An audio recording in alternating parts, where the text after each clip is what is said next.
Hai, jumpa lagi dengan saya, Mahdar di channel Mahdar Selangkong. Di video ini, saya akan membahas materi bahasa Inggris untuk kelas 10 SMA, yakni Narrative Text. What is narrative text? Narrative text is an imaginary or factual story with complication or problematic events. Yang dimaksud teks narasi ialah cerita khayalan atau cerita yang dibuat-buat atau bisa juga dari cerita nyata, di mana di dalamnya biasanya berisi konflik ataupun peristiwa yang penuh dengan persoalan. Itulah definisi dari teks narasi atau narrative text. Selanjutnya kita membahas social function atau tujuan dari teks narasi. Semua teks biasanya pasti ada tujuannya. Begitupun juga teks narasi atau narrative text. Pertanyaannya, what is social functions of narrative text? Narrative text aims to entertain or amuse and educate the readers with the story. Jadi, tujuan dari teks narasi ialah untuk menghibur ataupun juga mengedukasi pembacanya dengan sebuah cerita. Selanjutnya kita membahas generic structures of narrative text atau struktur umum dari teks narasi. Ada 4 yang saya sebutkan di sini. Yang pertama ada orientation, yang kedua complication, yang ketiga resolution, dan keempat reorientation. Kita bahas satu-satu dulu ya, biar tambah paham. Yang pertama kita membahas orientation.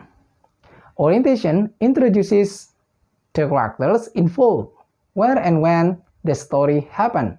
Di bagian orientasi ini biasanya memperkenalkan tokoh-tokoh yang terlibat. Yang paling terpenting biasanya menyebutkan tokoh utamanya. Dan di bagian orientasi ini juga memperkenalkan di mana dan kapan cerita itu terjadi. Selanjutnya, complication. Complication describes the beginning of problems which lead to the climax. Di bagian complication ini biasanya mendeskripsikan persoalan itu tumbuh sampai menuju ke persoalan puncaknya. Oke, itulah complication. Selanjutnya, atau yang ketiga, resolution. Resolution provides solution for the problems either in happy ending or sad ending.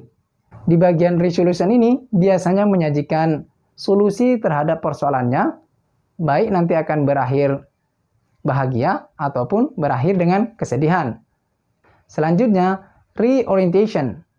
Reorientation tells moral value that can be learned. It is optional. Di bagian reorientation ini biasanya memberitahukan nilai moral yang bisa dipelajari atau nilai moral yang bisa diambil dari cerita tersebut. It is optional, maksudnya ini bisa ada ataupun tidak. Karena tanpa ditulis pun biasanya nilai moralnya sudah bisa terlihat dari 3 struktur tadi. Yang terpenting adalah orientation, complication, dan resolution. Ini yang terpenting dalam teks narasi atau narrative text. Selanjutnya kita membahas genres of narrative text. Yang pertama, fairy tale. What is fairy tale? Fairy tales is a traditional story written for children that usually involves imaginary creatures. Jadi, yang dimaksud fairy tales ini adalah dongeng atau cerita tradisional yang ditulis untuk anak-anak yang mana biasanya menampilkan tokoh hasil imajinasi seperti Pinocchio. Yang kedua adalah folktale. Folktale is a story handed down from generation to generations, usually by oral retelling. Folktale di sini merupakan cerita rakyat. Biasanya cerita ini diceritakan secara turun-temurun melalui mulut ke mulut. Selanjutnya atau yang ketiga adalah fable. Fable is fictional story which features animal. Fable ini merupakan fiksi atau cerita khayalan di mana tokohnya biasanya berupa binatang. Dan binatang ini biasanya memiliki karakter atau menunjukkan karakter seperti manusia. Selanjutnya atau yang keempat, myth. Myth is classic story that tells mysterious of nature, existence, or the universe with no true basis fact. Jadi yang dimaksud myth di sini adalah mitos atau cerita kuno yang mengisahkan misteri alam, keberadaan, atau alam semesta tanpa didasari fakta yang benar. Selanjutnya adalah legend. Legend is old story that tells how the place is formed. Legend di sini adalah legenda, di mana biasanya ceritanya mengisahkan bagaimana suatu tempat itu terbentuk. Selanjutnya kita membahas language features atau ciri kebahasaan yang ada dalam narrative text. Yang pertama adalah simple past. Jadi, cerita yang diceritakan dalam narrative text ini biasanya dituangkan dalam bentuk simple past tense atau bisa juga menggunakan past tenses yang lainnya seperti past perfect tense, past future tense, intinya berupa past tenses. Ciri kebahasaan berikutnya adalah adverb of times. Dalam narrative text biasanya menggunakan keterangan waktu seperti once upon a time, long time ago. Dalam narrative text juga menggunakan time connective. Contohnya, then, after that, next, before, seperti itu ya. Direct and indirect speech, yakni kalimat langsung dan kalimat tidak langsung. Kalimat langsung digunakan untuk memberikan nuansa bahwa cerita itu hidup atau seperti nyata gitu. Seperti Anna called me, you come here, atau bisa juga come here. Namun kata-kata come here di sini biasanya ada dalam tanda petik. Seperti Anna called me, come here. Anna memanggil saya ke sini. Biasanya seperti itu. Nah, come here di sini ada dalam tanda petik. Inilah ciri-ciri dari kalimat langsung atau direct speech. Kalau indirect speech, misalkan Lina told me, Anna call you. Lina memberitahu saya bahwa Anna memanggil saya. Itulah pembahasan dari narrative text. Berikutnya kita membahas contoh ya, biar tambah paham. Perhatikan contoh yang saya bawakan ini. Kemudian kita analisis bareng-bareng ya, untuk mengetahui apakah sesuai penjelasan tadi dalam teks narasi yang saya tampilkan di sini.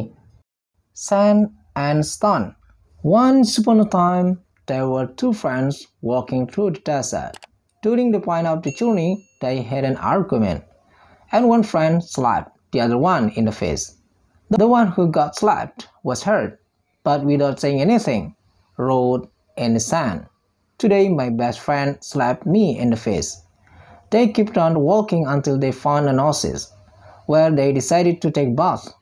The one who had been slapped got stuck in the mire and started drowning, but the friend saved him. After the friend recovered from the drowning, he wrote on the stone, "Today my best friend saved my life." The friend who had slapped and saved his best friend asked him, "After I had you, you wrote in the sand, and now you write on stone. Why?" The other friend replied, "When someone hurts us, we should write it down in the sand, where winds of forgiveness can erase it away. But when someone does something good for us, we must engrave it on the stone, where no wind can ever erase it." Kita mulai analisis ya, sand and stone, pasir dan batu.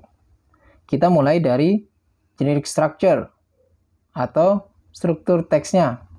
Yang pertama ada orientation, kemudian ada complication dan resolution. Orientation ini biasanya ada di awal-awal. Di sini mulai dari once upon a time sampai the desert. Ini merupakan bagian dari orientation karena sudah jelas di sini ada penyebutan tokohnya, yakni two friends, dan juga waktu once upon a time, dahulu kala. Kemudian lokasinya di mana, yakni the desert, di tempat padang pasir atau gurun. Selanjutnya complication. Di sini mulai dari during point of the journey, they had an argument. Mulai dari sini ya sampai dengan today my best friend saved my life. Sampai sini ya, ini merupakan bagian dari complication karena di sini sudah ditunjukkan bagaimana persoalan itu muncul, yakni mulai dari selisih paham sampai ada kejadian penamparan. Itu merupakan bagian dari complication. Selanjutnya bagian resolution. Di sini mulai dari the friend who had slept sampai sini ya, where no wind can ever erase it. Ini merupakan bagian resolution karena di sini menyajikan solusi untuk persoalannya. Kemudian untuk reorientation di sini belum ada ya. Selanjutnya kita membahas language features atau ciri kebahasan yang ada dalam teks narasi ini. Yang pertama kita lihat adalah simple past tense. Ini merupakan ciri kebahasan utama karena naratif teks biasanya disampaikan dengan menggunakan simple past tense. Kita lihat ya, simple past tense lebih mudahnya kita lihat dulu ya dari to be-nya. Adakah yang menggunakan were sama was? Ya, di sini sudah ada ya di kalimat pertama.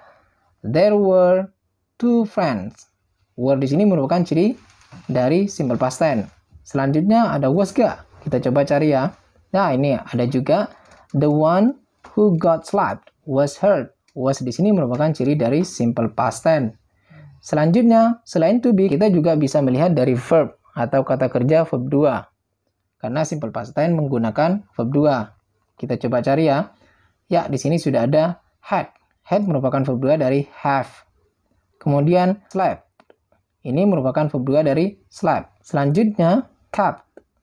Ini verb 2 dari keep. Kemudian ada juga decided. Ini verb 2 dari decide. Ada banyak ya di bawah ya. Ini merupakan ciri-ciri dari simple past tense. Selain simple past tense, di sini juga menggunakan past tenses yang lainnya, yakni past perfect tense. Kita coba lihat ya.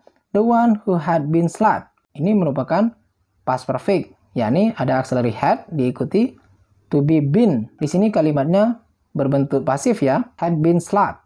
Kemudian kita juga bisa melihat adverb of time atau keterangan waktu. Contohnya, ya, di kalimat pertama ada once upon a time. Ini merupakan adverb of time. Sangat jelas ya. Ini biasanya kalau sudah ada once upon a time, long time ago, ini sudah merupakan cerita naratif. Kemudian kita bisa melihat time connective atau kata penghubung. Di sini sudah ada after, kemudian juga ada when. Ini juga kata hubung ya. Kemudian di sini juga ada direct speech. Sangat terlihat sekali ya. Yakni today my best friend slapped me in the face. Ini sudah jelas karena ada dalam tanda petik yang mana sudah dijelaskan tadi bahwa direct speech atau kalimat langsung ini biasanya ditandai oleh tanda petik. Biasanya kalimat langsungnya ada di dalam tanda petik tersebut. Gimana? Sudah paham sekarang? Itulah yang bisa saya sampaikan. Mudah-mudahan kalian paham. Thank you. Terima kasih. Matur selangkong. Bye-bye.